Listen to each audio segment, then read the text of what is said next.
Listo. Hola, ¿qué tal? Buenas tardes. Bienvenidos a otra sesión del Seminario de Topología de la UAM Iztapalapa. En esta ocasión contaremos con la participación de Luis Pedrosa Sánchez.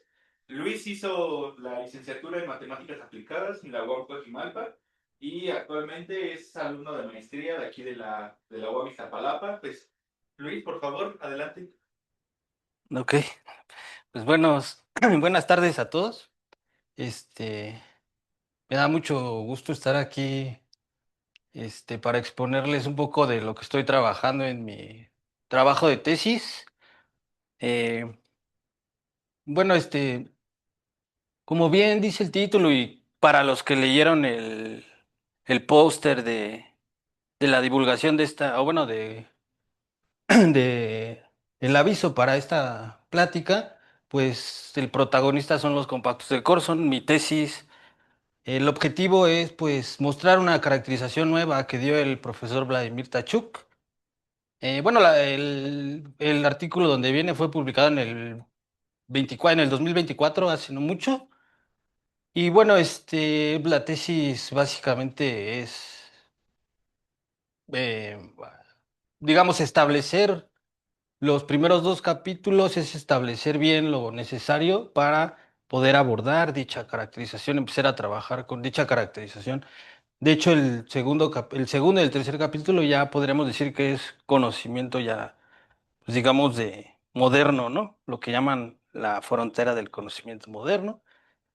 Pues eso es lo que me ha dicho mi asesor. Yo realmente no conozco así tanto como él, ¿no? Entonces, bueno, eh, bien. Bueno, esto es lo que les acabo de decir básicamente. Eh, y bueno, el doctor Vladimir, pues todos lo conocen, bueno, los que están aquí, ¿no? En el departamento. Lo conocen, hace topología. Bueno, eh, mi tesis pues aún está en proceso de ser escrita y la estructura en general es esa, o sea, el primer capítulo son esas tres secciones, este, y el segundo capítulo, pues el protagonista es el juego de Grunheik. Y lo que les comenté en un inicio, la última parte, pues es abordar la nueva caracterización y además en el artículo del doctor Vladimir se dan un montón de caracterizaciones de los espacios de Corsos. Y bueno, ya ahorita platicaré de eso, está interesante. Eh, ¿Qué sucedió en todo lo referente a ese artículo? Bueno, antes de comenzar, o bueno, ya abordando un poquito lo primerito que se describe en mi tesis son funciones cardinales. Ahí nada más puse algunas de muchas. Pero según yo son las que tenemos que tener ahorita más o menos en la mente. Digo, no pongo cosas como densidad, creo, o el peso del espacio, pero bueno, es solo recordatorio. Ahorita los que hacen topología más, pues ya la verán rápido y dirán, sí es cierto, no es cierto, o lo que sea. Bueno, eh, como mencioné, vienen resultados referentes a funciones cardinales y pues esas son algunas de ellas. Ya particularmente, pues podemos mencionar estos dos enunciados, resultados. eh, Forman parte de, digamos, el principio de la tesis. Y el primero es, pues, bastante, digamos, es importante en el sentido de que nosotros, bueno, cuando trabajamos en los compactos de Corso, no, bueno, más allá de eso, cuando buscamos ver cómo podemos, cuando deseamos saber si un espacio es homeomorfo al subespacio de algún espacio topológico, pues necesitamos ver funciones continuas, etcétera, ¿no? Para nosotros va a bastar que encontrar una función inyectiva y que sea continua, ¿no? Entonces, el peso, pues, justo se relaciona con ese concepto. Una condensación es una función, una biyección continua, ¿no? Entre esos espacios. Entonces, cuando ya tenemos la imagen, pues ya vamos a tener la sobreyección ahí ya de, pues así inmediata, ¿no? Entonces, la segunda desigualdad, pues nos dice algo. Esta segunda desigualdad, la segunda desigualdad del primer punto es más refinada que, o sea, la primera aproximación, digamos, para acotar el I peso sería simplemente con el peso del espacio, pero la segunda de ya establecer que es menor o igual al peso de red es un poquito más complejo y, pues bueno, la demostración a mí no me pareció así trivial. Y bueno, ya pues, el pseudo carácter es menor al I peso, ¿no? Para el segundo punto, a mí particularmente me llama la atención justo que la densidad de un subespacio denso es mayor, ¿no? A la densidad del espacio X. Quizás los que ya son más, saben más de topología, pues lo pueden ver así como, de, pero yo cuando lo vi la primera vez fue como, órale, ¿no? Y bueno, la celularidad, es igual y vemos lo que se cumple para cada punto en el subespacio denso, ¿no?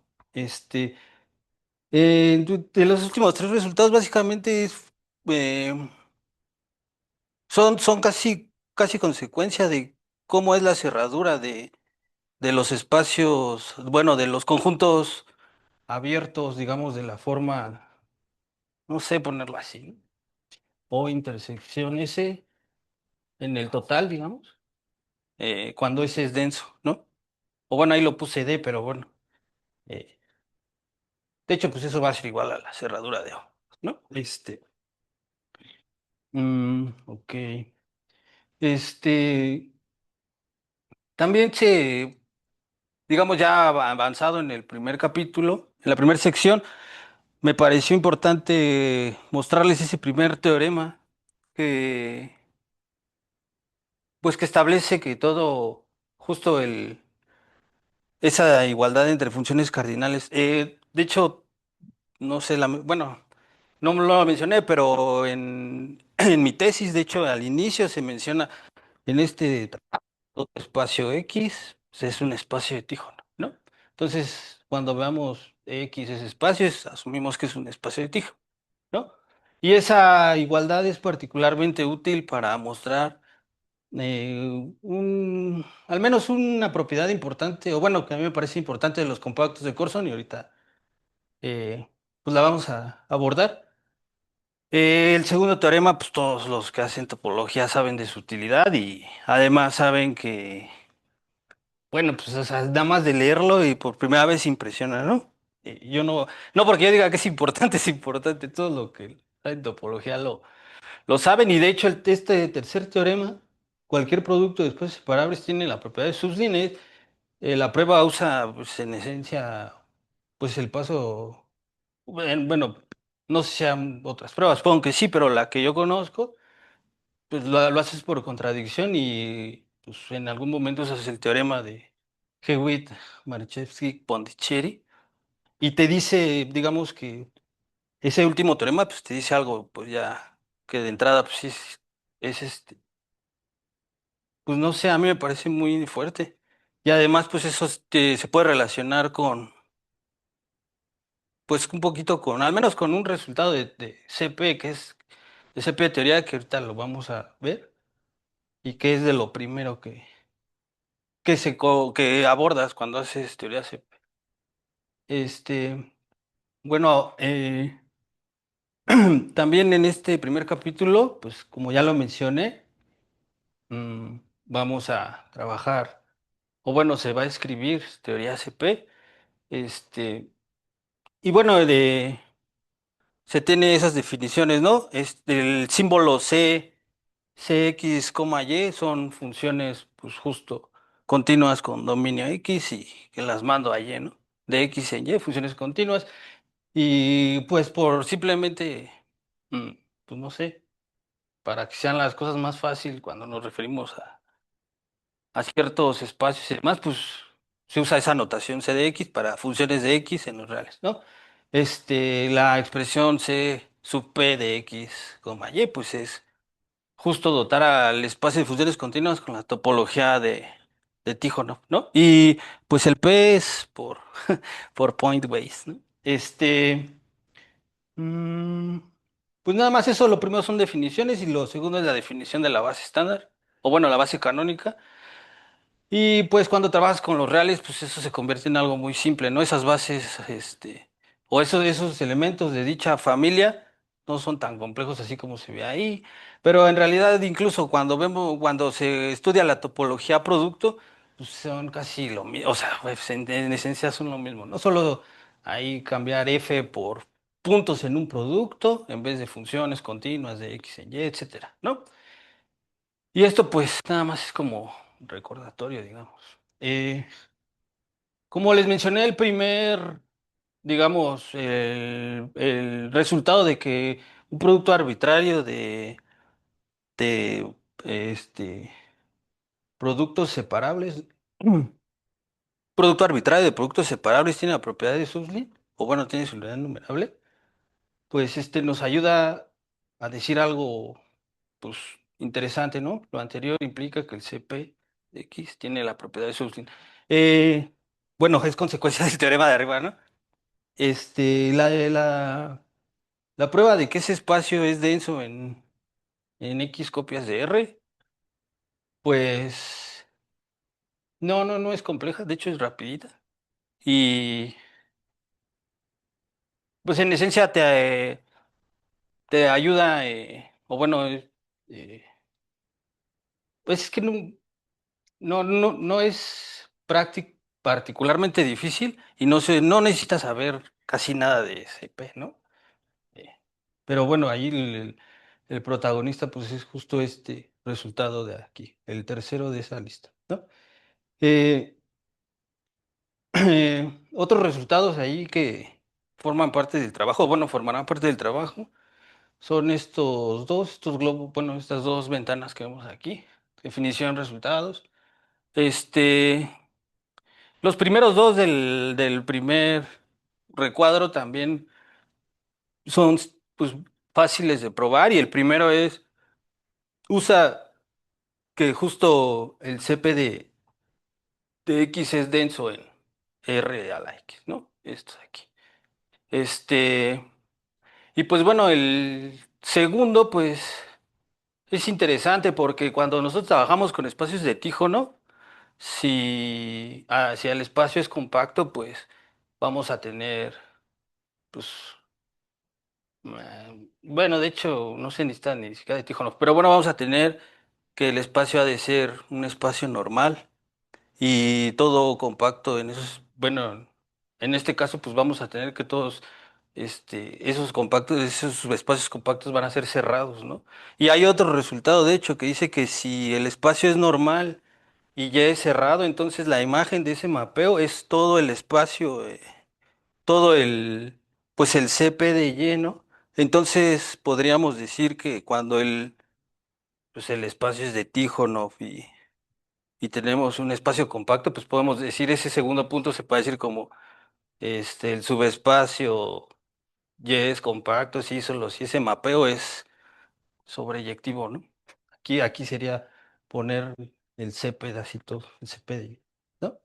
Este, otra, bueno, puse esos dos recuadros juntos porque el primero relaciona como, pues justo el CP de X, el CP de Y, cuando Y es un subespacio, y el segundo relaciona o sea, dos espacios ahí arbitrarios y te dice algo del CP de Y y el CP de X. No sé si notan ahí como una, bueno, es decir, arriba relacionamos, dados los espacios, relacionamos los CPs ahí respectivos y abajo de otra manera, pero también lo hacemos, pero bueno, no dependemos, tenemos una función dada de X en Y que es función continua, ¿no? Y podemos definir un mapeo pues particular, pero bueno, eh, el, mm, el tercer, bueno, ahí son, digamos, uno, dos, tres resultados, ¿no? Del segundo recuadro. El primero, pues dado, si tenemos que la función phi además es sobreyectiva, tenemos esas podemos afirmar esas dos cosas. Eh, digamos que si, bueno, un mapeo es R cociente si para toda función G la composición la composición continua implica que el mapeo G sea continuo. Entonces, pues en este resultado, pues ya tenemos que la función es continua y además sobreyectiva, pues ya podemos ver si efectivamente se cumple esa condición, que si la composición de phi con alguna función, digamos, o sea, si esto implica que G sea continua, ¿no?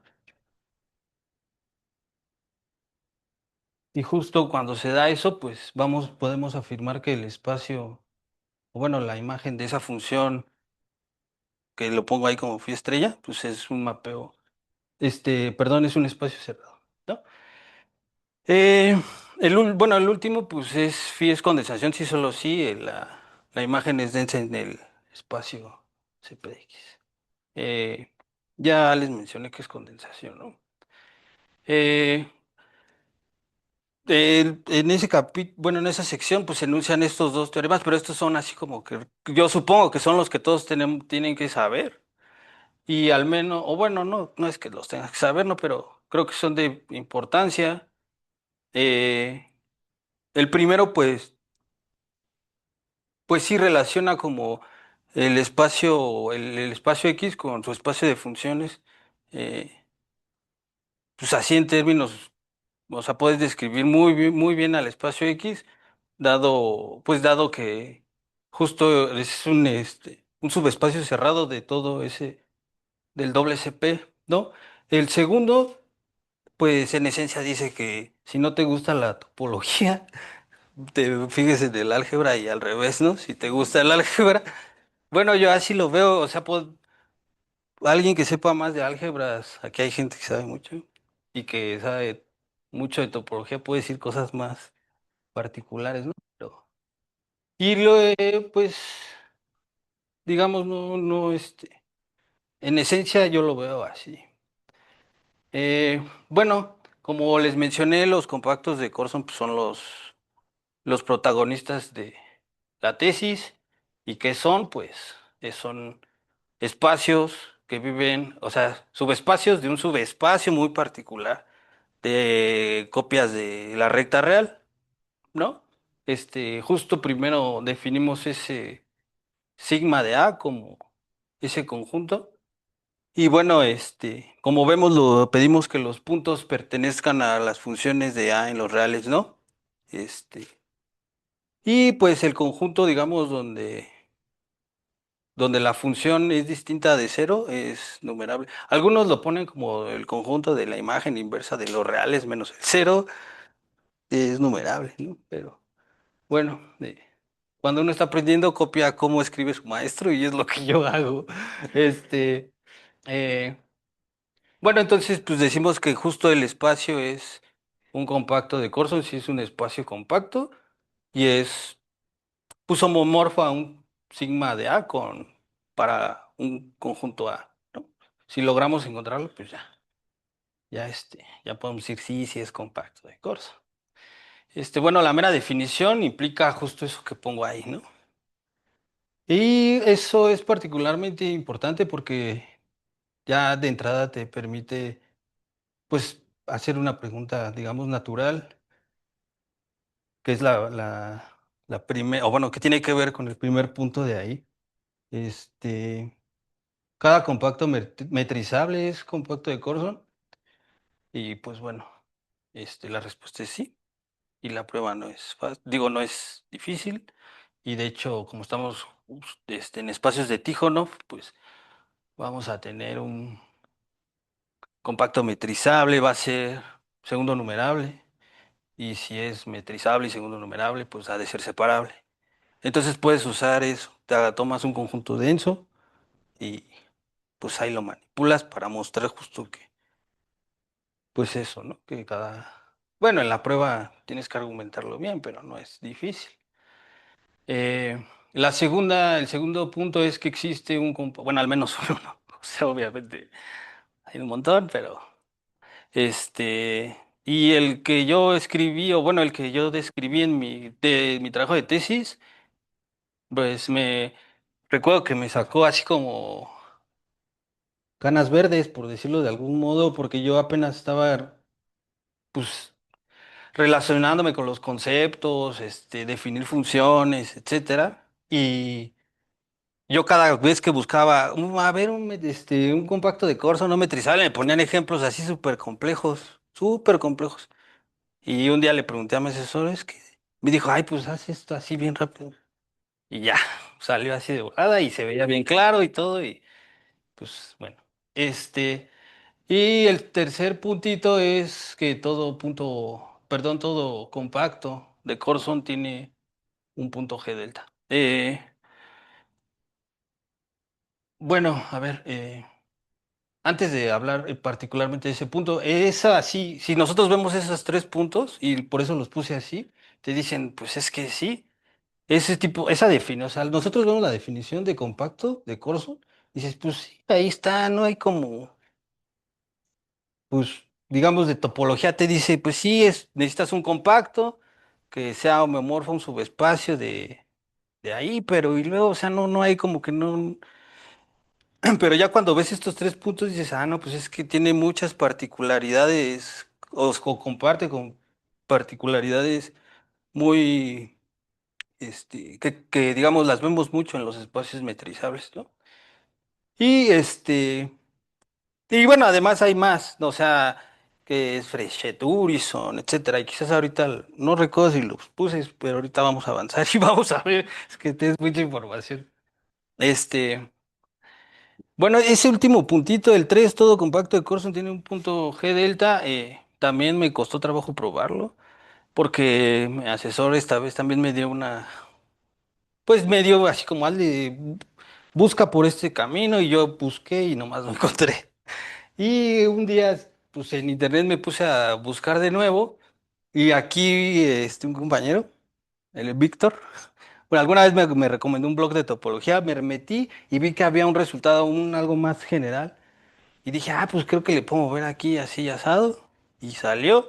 Y, y lo chistoso es que para probarlo yo simplemente es necesario invocar el lema de Zorn, ¿no? Y entonces yo dije, bueno, y aquí, pues, ¿qué? O sea, la definición de compacto de Corson, no estoy usando, solo estoy usando en esencia que me estoy fijando en un compacto de un subespacio de ahí, nada más.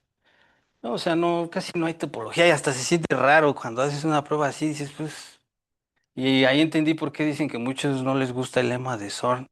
Pero bueno, como yo no estoy para hacerme así, no, es que usa el lema de Zorn, no lo voy a usar, no. Yo lo usé y salió y ya está escrito y ya. Eh, bueno,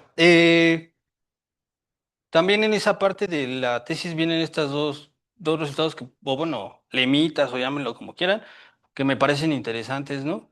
Generalmente tenemos propiedades que se heredan a subespacios, pero cuando tienes cierta familia o cierto conjunto que cumple una particularidad en un subespacio y que se cumple en en el total, pues es pues de llamar la atención, ¿no? Ahí vemos que se da el caso de eso. Y o sea, cada uno de esos resultados pues casi en las pruebas que usé fueron necesarios para describir teorema que dice más cosas. Este, bueno, G capa es justo una generalización de G delta, ¿no? Nada más es que se puede expresar como una familia de cardinalidad menor o igual a capa, ¿no? Este, bueno, no lo voy a leer porque pues, todos saben leer, pero este. Y justo esos dos resultados me ayudaron justo a probar esas dos cosas que son, pues si nosotros vemos eso, al menos el primer teorema, monolítico, Frechet-Urison, tiene un denso cuyos puntos tienen carácter numerable, ya dices, ah, no, pues aquí sí es topología, ¿no? Bueno, pues, o sea, no hay mucho que decir, o sea, y la primera definición de un compacto de Corson, pues, dice, sí, un compacto que es subespacio de un espacio particular, pero un espacio monolítico es un espacio bueno, un espacio K Es un espacio en donde la cerradura de, a ver, eh, digamos, sea X, y Y, eh, para todo, bueno,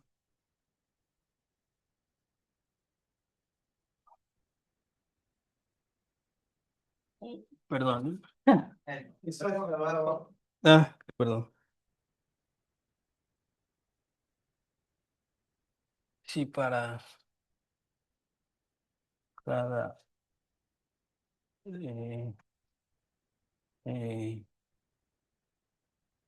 se, se cumple que el peso de red de este espacio es número de si X es un espacio y capa, pues capa cardinal, pues infinito, bueno, cardinal infinito.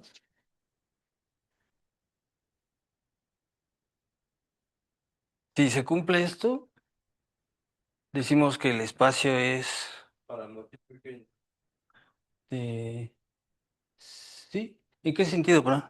Sí, Y de cardinalidad chiquita. Ah, sí, este, entonces decimos que es capa monolítico. Y si se cumple para todo capa, pues decimos que es monolítico. Entonces eso dice algo, pues, fuerte, ¿no? Este, pero, y la prueba no es complicada, ¿no? O sea, pues sí, no es complicada. Bueno, la que yo vi, ¿no?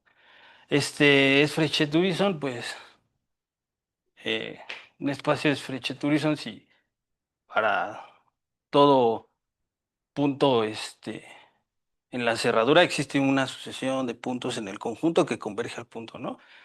Y un denso, pues, todos sabemos que es un denso y que tenga, pues, cada punto carácter numerable, pues, también lo sabemos, ¿no? Entonces ahí te dice tres cosas que nuevamente, como que, como que son, pues es que uno piensa en espacios metrizables cuando ve eso, ¿no? Y el segundo, bueno, ¿qué más podría decir del primer teorema? Pues no es complicado demostrar ese teorema, pero es quizás laborioso. Y el segundo ya es, o sea, ya requiere de conceptos, pues al menos ya nada, de más particulares, ¿no? En sus definiciones. Una familia T0 separadora es que se comporte como los espacios que cumplen el axioma T0, ¿no? Tú tomas un punto y un par de puntos diferentes, perdón, y el conjunto de esos par de puntos intersectan, existe un conjunto en la familia cuya intersección con ese conjunto es exactamente un punto. Y punto numerable es que para cualquier punto el conjunto de conjuntos, perdón, el conjunto, sí, la familia de conjuntos que tienen a ese punto es numerable. De hecho, pues el total, pues de hecho cualquier familia numerable, finita, perdón, pues va a ser eh,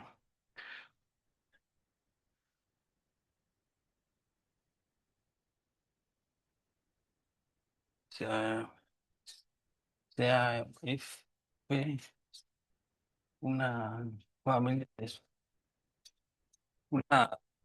una familia de conjuntos del espacio, eh, pues este, la familia de U, tal es que U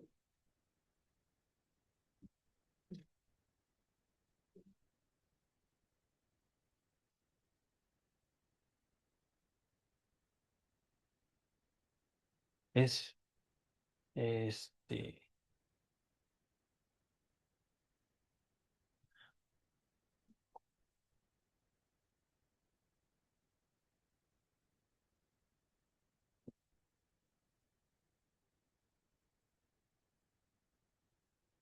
este, para cualquier par de puntos distintos, ¿no? O sea, siempre puedes encontrar un elemento en la familia que corte en un solo punto al.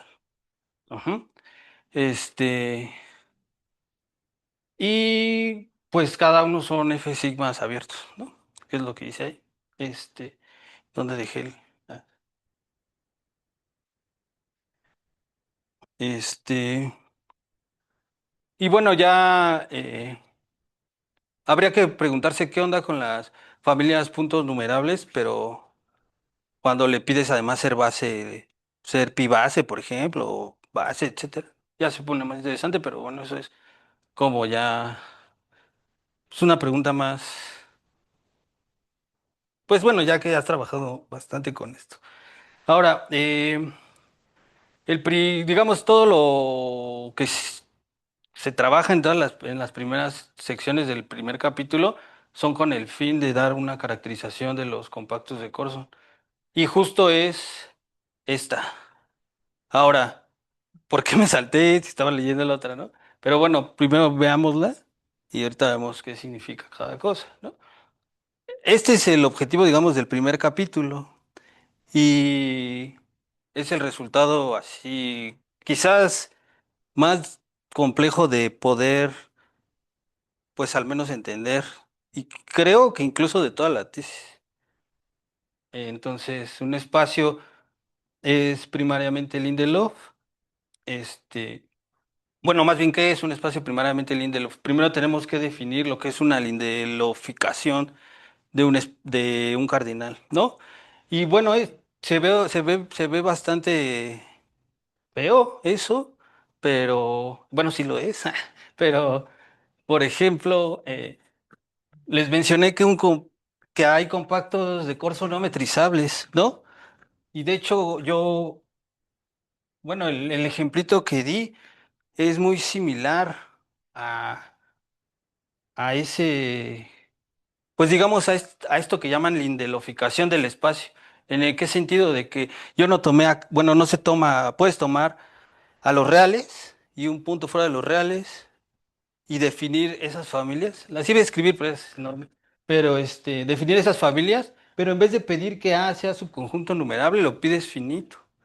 Y eso te va a dar un espacio, un compacto de Corso, ujú, que no es metrizable porque cada punto, de hecho, no tiene, en el que estoy describiendo ahorita, no tiene bases, o sea, no es primero numerable. Eh, Bueno, esto es como, quizás ese ejemplo fue abordado por, a saber quién, supongo que Alexandrov, porque he oído de la compactación de Alexandrov pero bueno, pues simplemente es a la recta ponerle un punto y definir algo así. Pero lo que quiero decir es que eso quizás fue motivación para decir, para definir esta lindeloficación. Y de hecho, ¿qué pasa si cambiamos A numerable, A compacto, A, no sé, ¿no? A, no sé, denso, A, lo que sea, ¿no? ¿Y qué pasaría? O sea, no sé si me explico, parece natural preguntarse, bueno, es que cuando esta parte de aquí, ¿no? A subconjunto numerable de nuestro primer espacio. Si le cambiamos en vez de numerable, separable o compacto, denso, lo que sea, ¿no? Bueno, pero particularmente esto es la lindeloficación de X y además es rara esa conjugación, pero así viene y no vamos a entrar en detalles de eso. Este, pues bueno, que genera le puse definición resultado porque pues sí, que esa familia genera una topología y pues no lo puedes poner así nada más como definición, pero no es difícil verlo, pero ya, ya tienes una topología en ese espacio, en el capa unión, el punto que estaba afuera. Y ya podemos decir que el espacio es primariamente Lindelof. Si el espacio justo es imagen continua de una lindeloficación, con potencia omega, ¿no? Y ya, por eso decía que primero vamos a ver qué dice acá y luego acá, ¿no? Porque en esencia, pues no es, ya se remite a conceptos ya más, que desde mi punto de vista no son fáciles de manejar, ¿no? Bueno, eh, Quizás ya cuando los trabajas, pues sí son, los trabajas mucho, sí ya se convierte en algo fácil, ¿no? Cosa que pasa a menudo. Uno ve cosas y dice, "Ah, eso se ve bien feo", y ya que empiezas a trabajar ya no es tan complejo. Yo no he trabajado tanto esto porque justo es ya el último para el primer capítulo y eso no lo he terminado. Pero sí, este es el resultado estrella del primer capítulo. Eh, bueno, ahora, antes de continuar, como les mencioné, el segundo capítulo y el tercer capítulo son pues ya con el conocimiento más reciente, o bueno, lo que lo llaman la frontera del conocimiento moderno. Y el segundo capítulo aborda juegos de Grunheim. Ahorita vamos a definirlos y estos son importantes porque en el artículo del doctor Vladimir, ah, empezamos 2:30, ¿verdad? El artículo del doctor Vladimir se usan los juegos de Grunheim.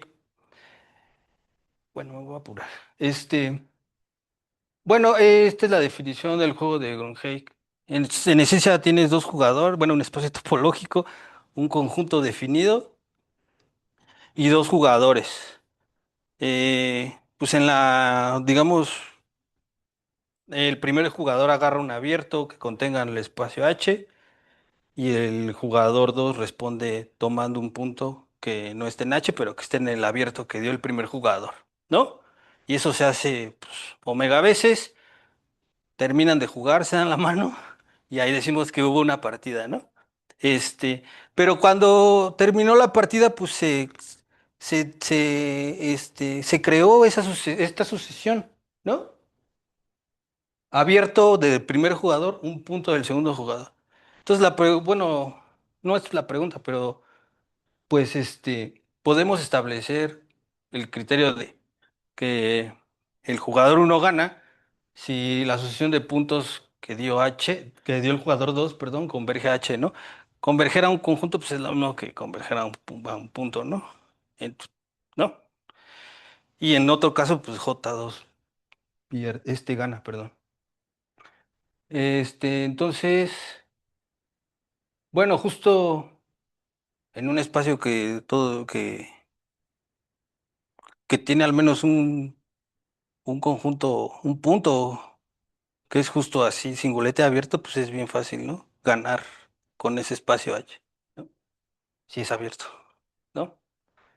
Este, bueno, no, eh, sí, creo que esto es lo más importante para definir apenas esto. Entonces, pues dada justo, como dice ahí, segmento de longitud n, es decir, que se jugaron n jugadas, ¿no? Este, y ya, pues definimos, o bueno, podemos definir S, o bueno, el autor que fue Grunheim, quien lo inventó, dijo que S es una función definida en esa familia de conjuntos que es justo segmentos, ¿no? De los que venían en la primera lámina, ¿no? O sea, jugaron hasta el movimiento 2 hasta el movimiento 3 etcétera. Son todos esos, pero además, pues a saber cómo son los abiertos, ¿no? Porque pues es una familia enorme, ¿no? De hecho, pues es tantos abiertos como hay en la topología, como tantos puntos hay en el espacio, ¿no? Este, y bueno, es una función que al ser evaluada en cualquier punto, pues me da un abierto, ¿no?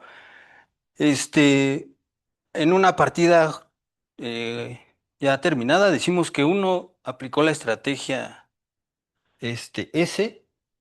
Si se cumple eso, que esa función al ser evaluada para cada, bueno, en el primer con, en el vacío, pues me da el primer abierto y para cualquier n mayor a 2 mayor o igual a 2 se cumple lo siguiente, bueno, que es imagen de la tirada anterior, digamos, o el segmento anterior. Eh, y cuando ves, bueno, cuando yo vi eso dije, está muy raro porque ahí básicamente me está diciendo, pues ya, yo ya tengo mi función. O sea, me recordó al axioma de elección de, pues ya, o sea, tu función ya está ahí evaluada, ya sabes incluso que cumple eso, o sea, ¿no? Me pareció extraño, pero. Pues ellos saben mucho más que yo, evidentemente, un cake, ¿no? Que por cierto, lamentablemente ya murió, ¿no? Y además fue colaborador de Vladimir.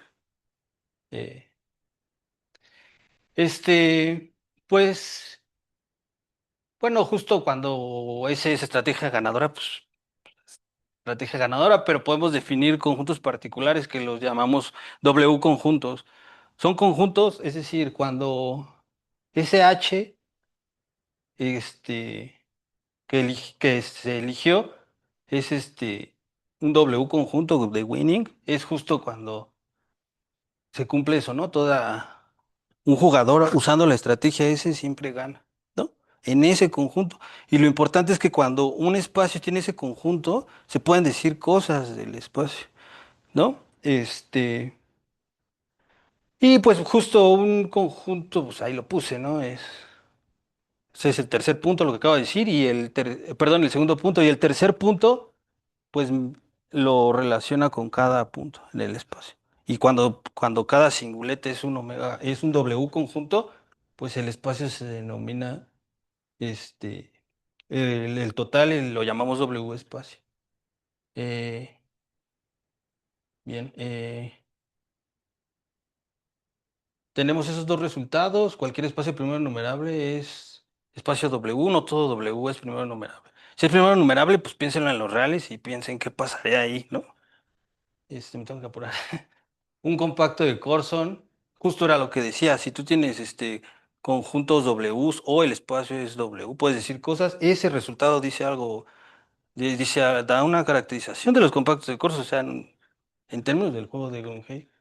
Este, bueno, antes nuestro objetivo pues es ese teorema que viene ahí, spoiler, aunque obviamente no lo van a leer porque lo voy a cambiar, pero tenemos que definir justo eso, un espacio compacto. Perdón, un espacio es Metal-in-the-Loft, si toda cubierta abierta de X tiene un refinamiento abierto B, punto numerable, y que satisface esas condiciones, ¿no? Este, pues justo es que se cumplan esos tres puntos, ¿no? Ya nuevamente los conceptos y son más refinados, eh, requieren incluso tiempo de. Yo, la neta, la primera vez que lo vi dije, a ver, espérate, ¿no? Pero me remite a los teoremas, a los problemas, al primer teorema de los compactos de Corson que di, ¿no? Tienes familias T0, separadora, etcétera. Pero bueno, eso es un espacio metal Lindelof. Todo compacto de Corson es hereditariamente Lindelof, es también resultado de parte del último capítulo. Y pues, dadas estas definiciones, entre otras, ¿no? Porque el artículo del doctor Vladimir incluso tiene un montón de caracterizaciones, pero son necesarias esas definiciones, ¿no? Este, un espacio es Lindelof P, si es de Lindelof y todo G delta, pues es un conjunto abierto, ¿no?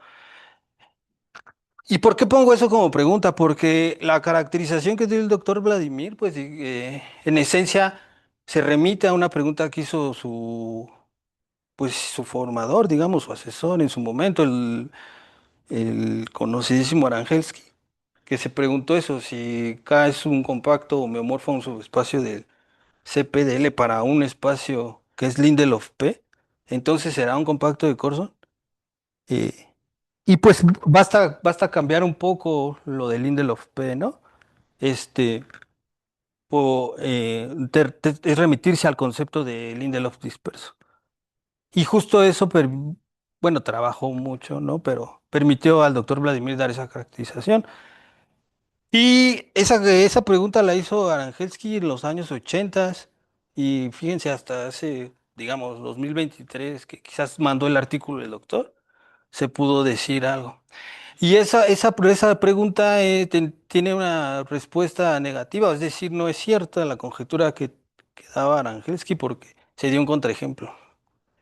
Lo dio Linderman, si no estoy mal. Bueno, en resumen, ya el objetivo, la misión final es probar eso.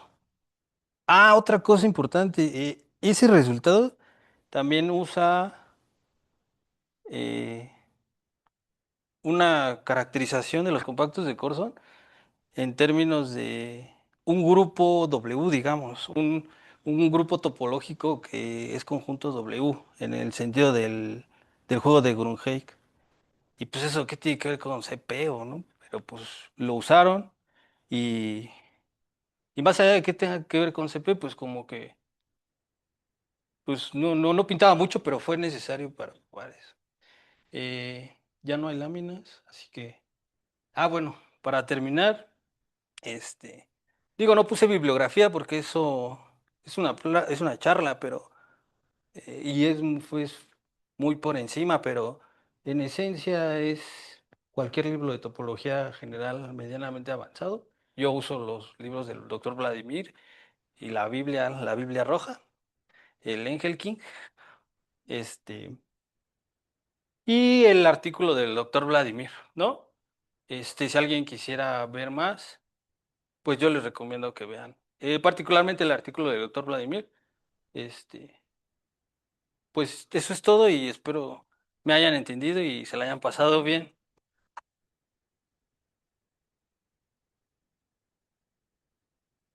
Una pregunta.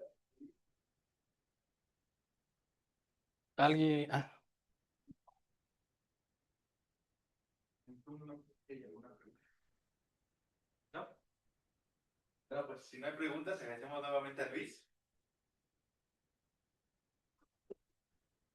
Y los esperamos la siguiente semana con otra sesión del seminario. Esta ocasión será en el AT003. Ahí en la próxima semana.